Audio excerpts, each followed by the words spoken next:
The wind moved like a blade across the white desert. Snow carried dust from old wars. And silence wrapped the small border town of North Edge. No one came here unless they had nowhere else to go. One evening, a single transport ship broke that silence, landing with a low hum behind the frozen ridge. From it stepped a slim alien woman with pale silver skin and eyes that glowed faint green in the twilight. Her name was Lira, and she carried only a small bag and a letter of work approval. She looked at the town ahead, a cluster of metal houses, smoking chimneys and dim lights, the edge of human civilization. Lyra's breath turned to mist as she whispered, "Maybe this time they will let me stay."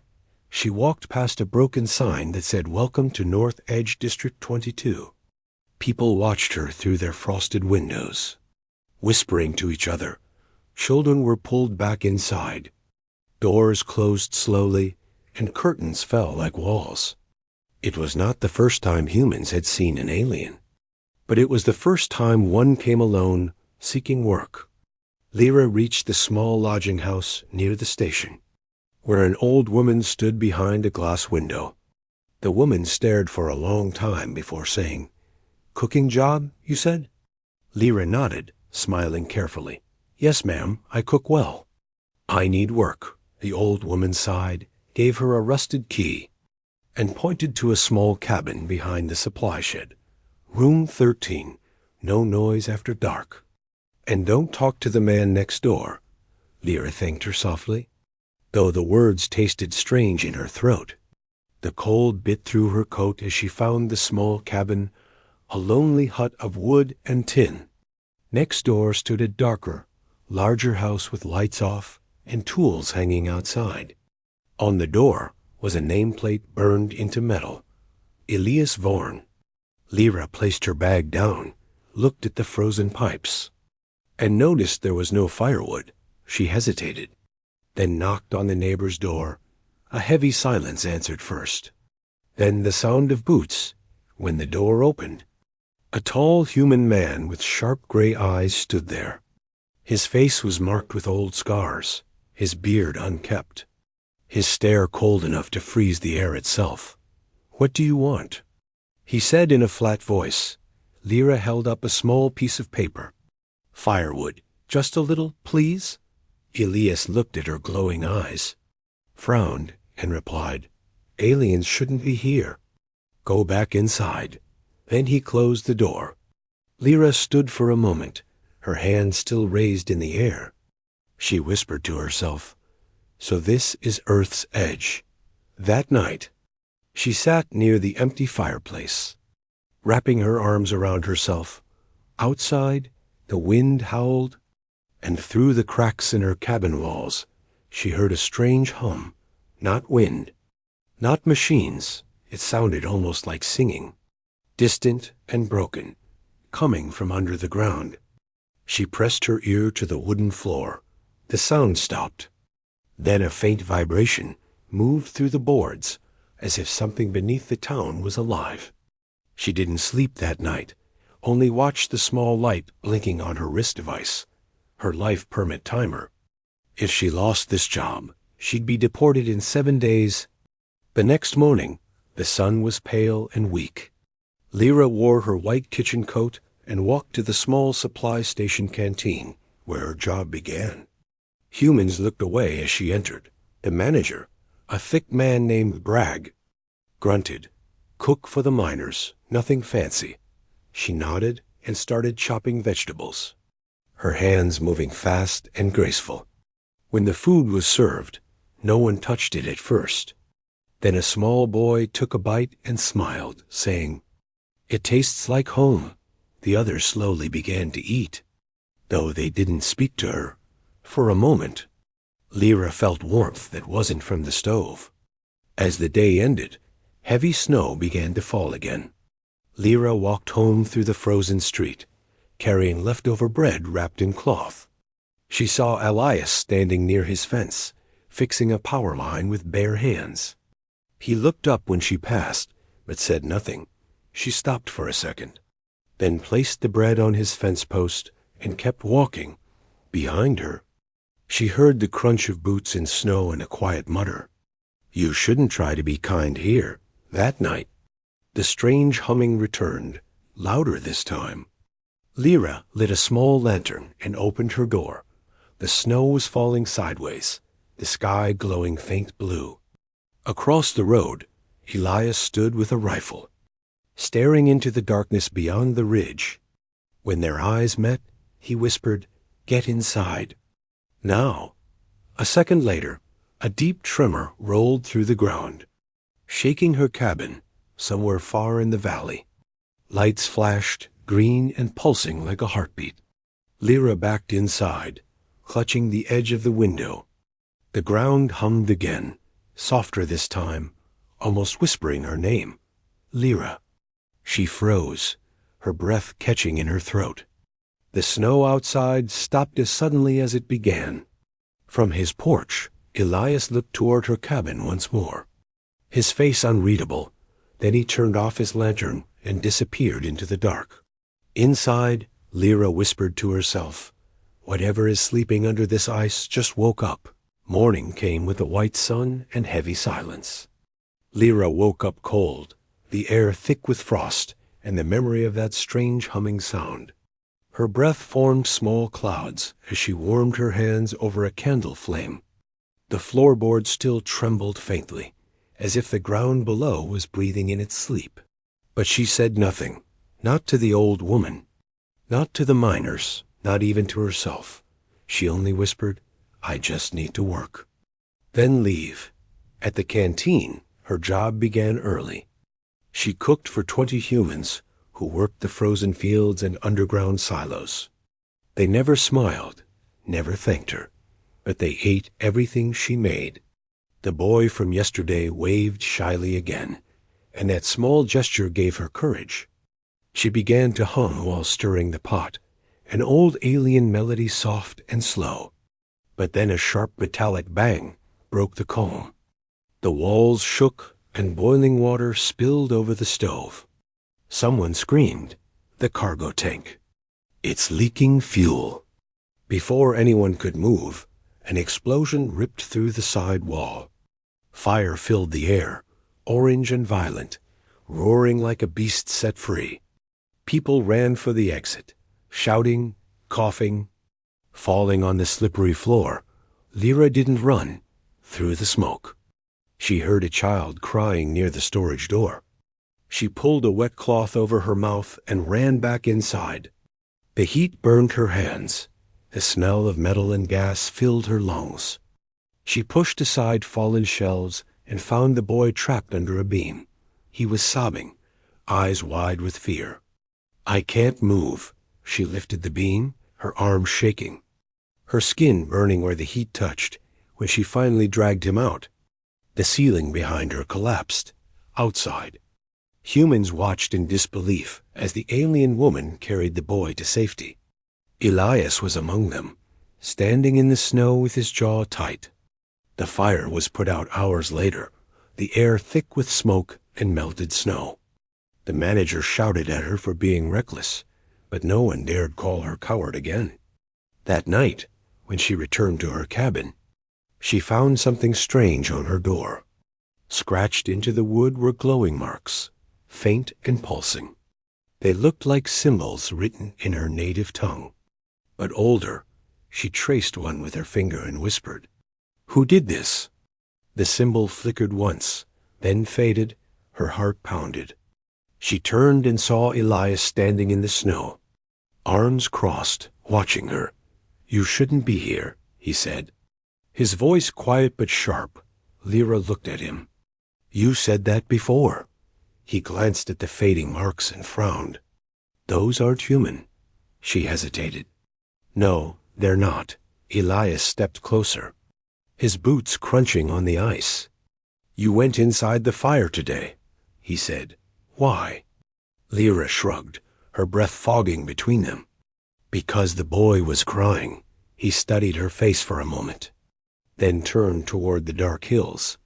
"There are things buried under this town," he said. "Things that should have stayed buried." Before she could ask, he walked away into the snow, Lira couldn't sleep. The marks on her door still glowed faintly like embers. She sat by the window, watching the frozen landscape in the distance. A blue light blinked on the horizon. Not fire, not human machinery. She remembered the humming from beneath the ground and felt a chill crawl up her spine. Her wrist device began to flicker. Showing static instead of data, she tapped it. But it only displayed one strange word in alien script. Awakening, she whispered. That's not possible, the ground answered with a faint vibration. Deep and slow, then far off beyond the ridge. A sound rose. Half wind, half scream, the entire valley seemed to echo it. Elias appeared at her door again, this time without knocking. He held a rifle in one hand, a lantern in the other. "Get your coat," he said. "You need to see this." She followed him outside, the snow glowing under the full moon. They walked toward the edge of the ridge, where the earth opened into a deep scar of black rock. Below, through the ice, faint lights pulsed like veins under skin. Elias knelt and touched the frozen ground. "This isn't just old tech," he said. "This is alive." Lira crouched beside him, her eyes wide. "Alive? How can it be?" He looked at her, his breath forming clouds between them. "Because your kind left it here." Her voice broke into a whisper. "That's impossible. My people never." He cut her off. "You think I don't remember the war?" Silence hung heavy between them, filled only by the low hum under the snow. She looked down again and saw the marks from her door, glowing faintly under the ice, forming a trail leading toward the town's center. Her heart beat faster. "It's calling to me." Elias stood, his jaw tight. "Then whatever it is, don't answer." But deep inside, Lira already knew she would. The snow fell harder, the light from below fading back into darkness. Elias walked her back to her cabin and stopped at the door. "Stay inside," he said. "If you hear that sound again, don't move. Don't speak," she nodded, though she wasn't sure she could obey. When he left, she touched the wooden door where the symbols had been. Her fingers tingled with static, and she felt warmth beneath the surface. A heartbeat. She whispered softly, "Mother, are you still out there?" The hum answered once, low and mournful. Like a voice from another world, Lira closed her eyes. And for the first time since she came to Earth, she was afraid. Outside, Elias watched from his porch. Snow gathering on his shoulders, he whispered to himself, "I thought the war was over." But somewhere under that frozen ground, something old and alien was waking again. The next morning came gray and heavy.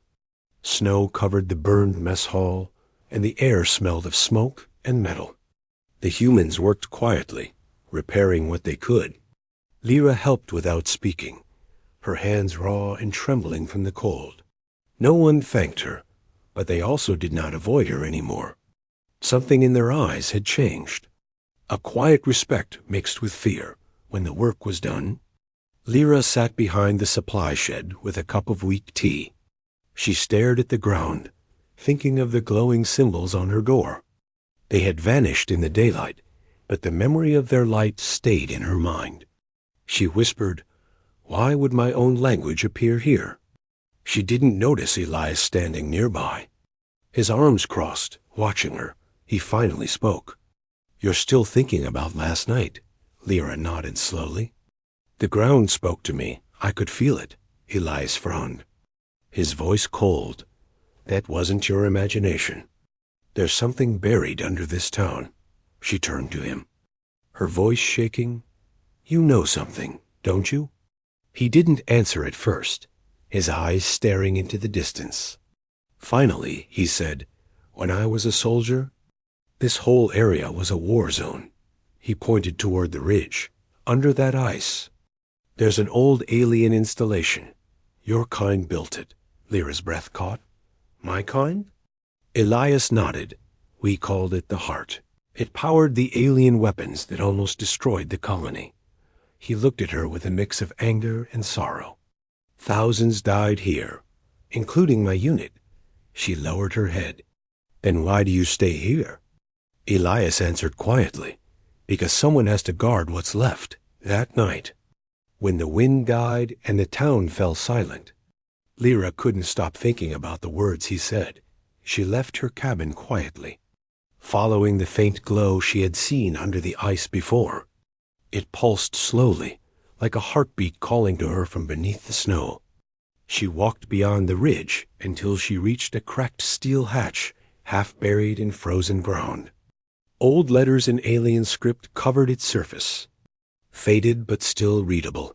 Her breath trembled as she whispered, "This is real." She pressed her hand to the center of the hatch, and it responded, a low hum rising through her palm. The ice cracked, steam hissed, and the hatch opened with a groaning sound. Inside was a narrow tunnel descending into darkness. The air smelled of oil, dust, and something ancient. Lira hesitated for only a moment, then stepped inside. Her boots echoed softly on metal floors. Faint blue lights flickered along the walls, forming alien symbols that shifted when she looked at them. She reached the bottom of the tunnel and entered a vast chamber filled with machinery.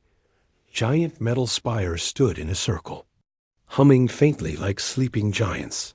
In the center, a crystal sphere floated above a platform. Glowing softly with the same color as her eyes, she stepped closer, her hands shaking. "You're still alive." The sphere pulsed once. Then a voice whispered inside her mind, "Child of Lira." The heart remembers. Her knees went weak, her mother's name echoing in her mind. Lira whispered, "You knew her?" The voice answered, "She built this core to end the war, not to destroy, but to heal." Tears welled in her eyes. "And why do humans fear it?" The voice grew faint, because they only saw the fire, not the light. Before she could ask more, footsteps echoed behind her. Elias appeared in the tunnel doorway, rifle slung over his shoulder, eyes cold and cautious. "I told you to stay away," he said, his voice echoing off the metal walls. Lira turned, her face lit by the sphere's glow. "You knew about this, didn't you?" He nodded slowly. "We sealed it after the war. We thought it was dead." Lira looked back at the floating crystal. "It's not dead, it's waking." Elias took a deep breath.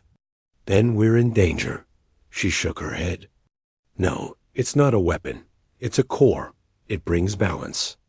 "Life?" Elias stepped closer, his boots echoing, life or not, the last time it was active. People burned. Lira's eyes glowed brighter, her voice stronger.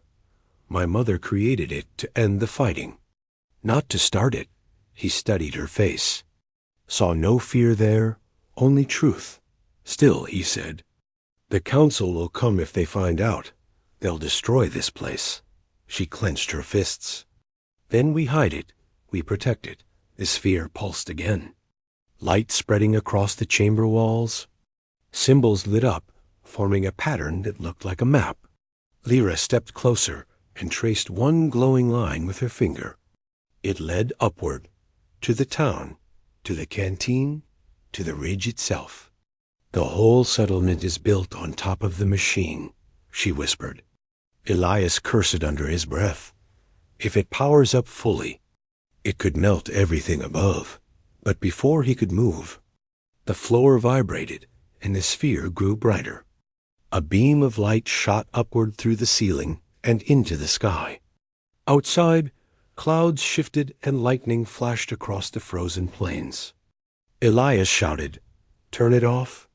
Lira reached toward the sphere, pressing both hands against its surface. Her veins lit up faintly as the light flowed through her skin.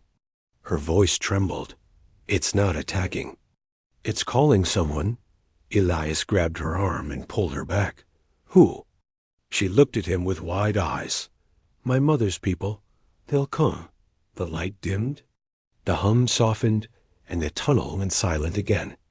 Only the echo of her heartbeat remained, mixed with the machine's steady rhythm. Elias stood there, breathing heavily. Staring at her glowing hands, he whispered, "You just sent a signal across the stars."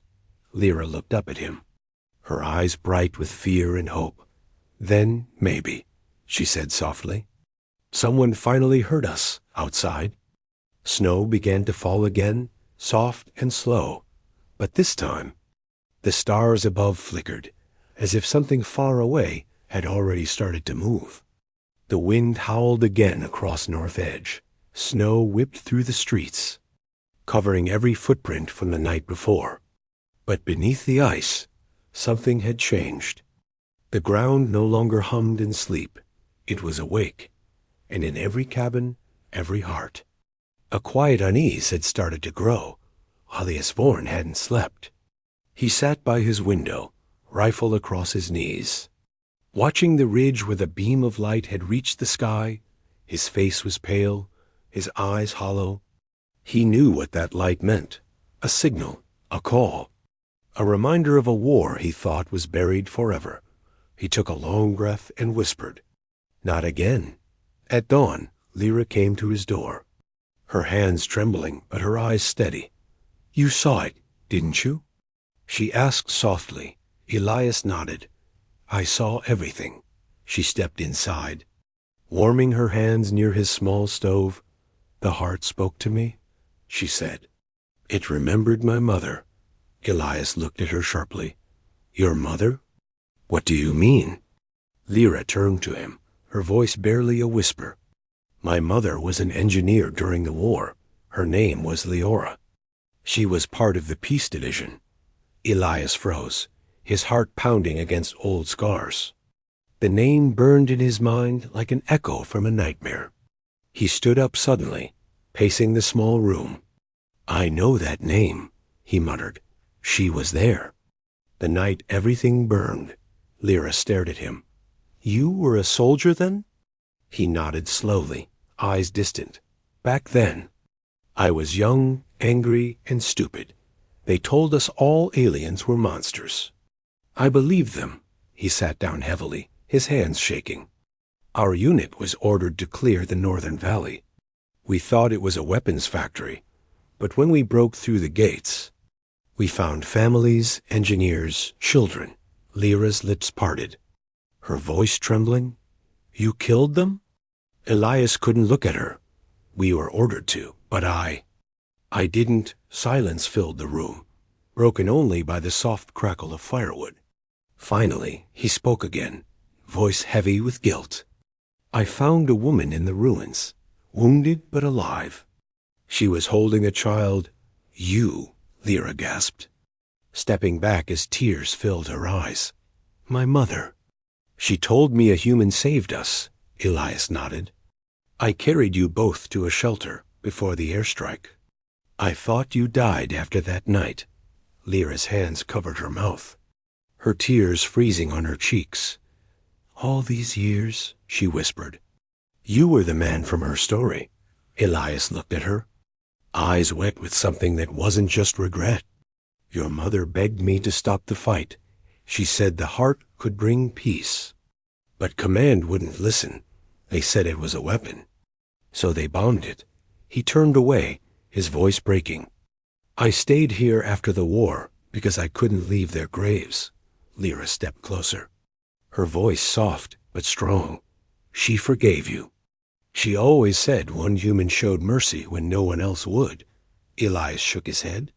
"Mercy doesn't erase the dead." Before either could speak again, a deep sound rolled through the sky. The cabin windows rattled, and a strange blue light flickered across the snow. Elias grabbed his rifle. "They're here." Lira ran to the door. Outside, in the frozen sky, dark ships descended slowly through the clouds. Their hulls shimmered with alien light, moving in perfect silence. She whispered, "My people?" Elias frowned. "Not rescue ships, scouts." The ground shook as the first ship landed near the ridge, sending snow flying in waves.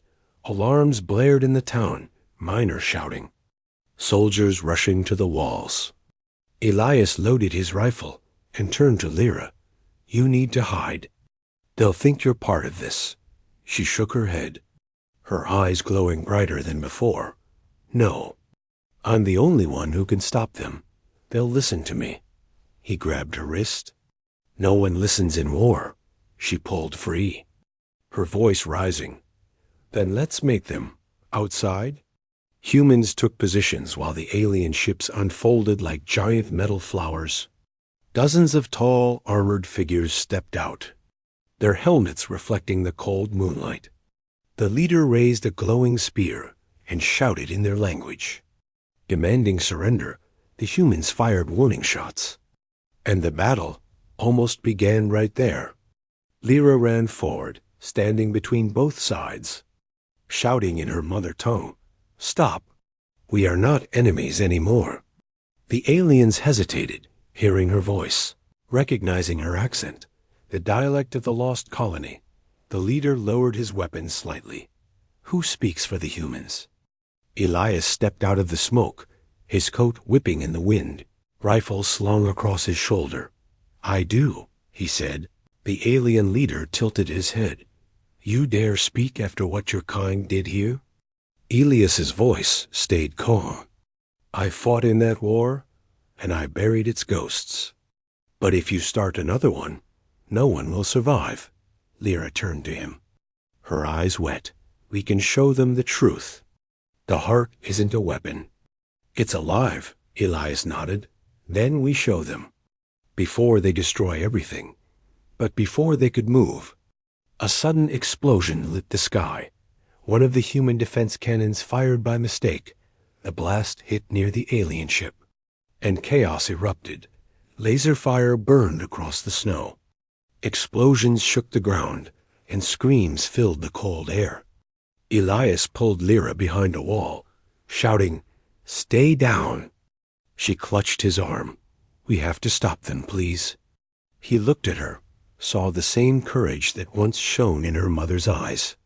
"Then let's end it, once and for all," he said.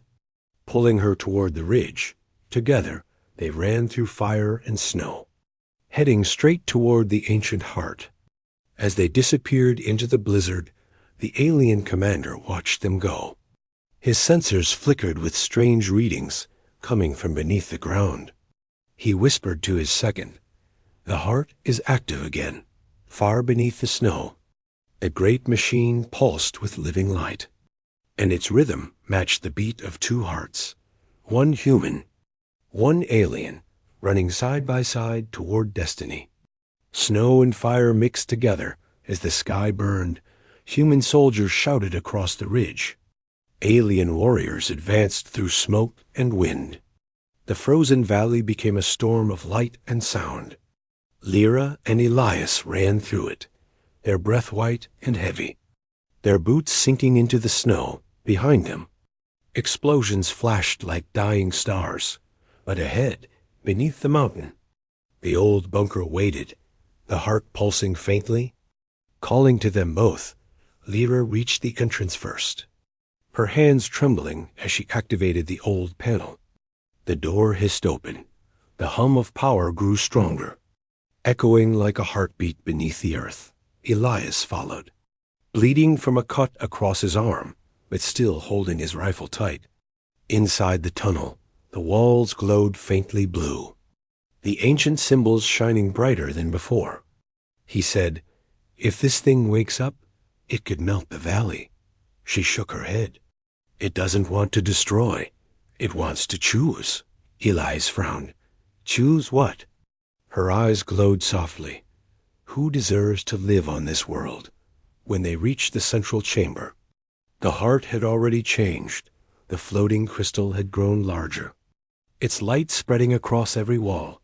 Energy rippled like waves of water, the hum deep enough to shake their bones. Lira stepped forward, her voice calm but full of sorrow. "It's waiting for me." Elias grabbed her arm. "You can't touch that. It could kill you." She looked back at him and smiled sadly. "Maybe, but if I don't, everyone dies anyway." He tried to speak, but words failed. She turned back and pressed her glowing hands to the heart. The chamber filled with light so bright, Elias had to shield his eyes. The air cracked with energy, and a beam shot upward through the mountain, piercing the clouds, every ship, every soldier, both human and alien, stopped and looked toward the light. It reached the sky, splitting the clouds like dawn after a long night. The ground shook, the wind roared, and then silence inside the chamber.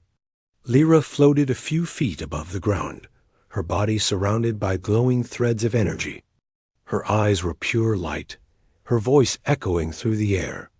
"Mother, guide me," the heart responded, showing images in the air, battles, fire, ruins, and then peace.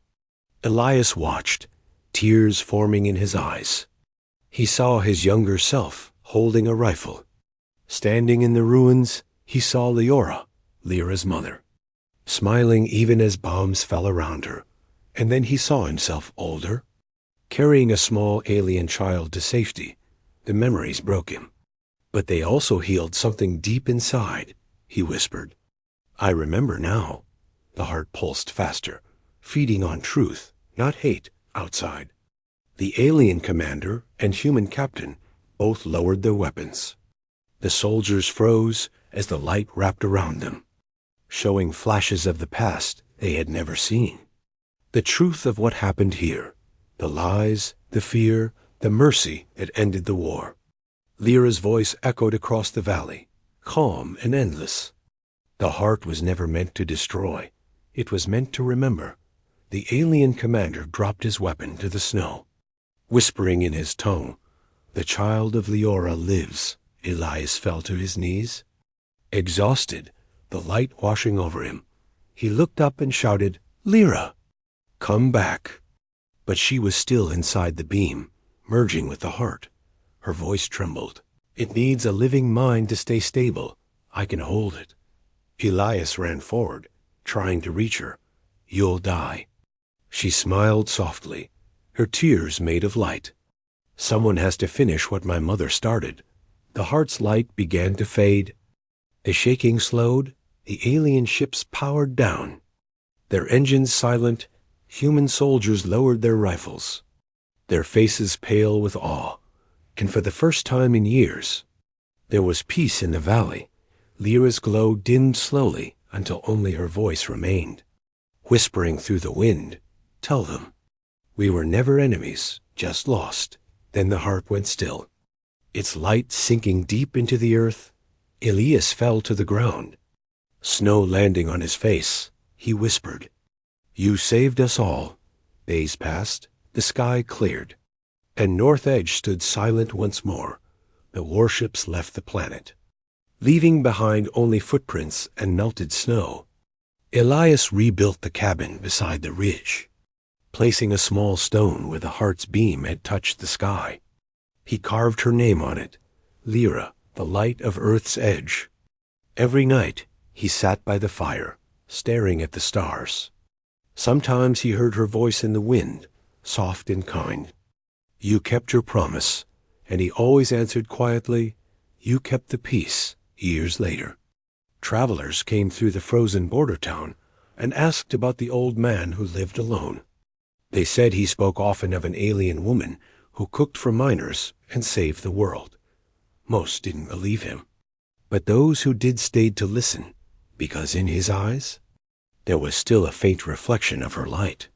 And when he looked to the horizon where the snow met the stars, he smiled and whispered, "She never left."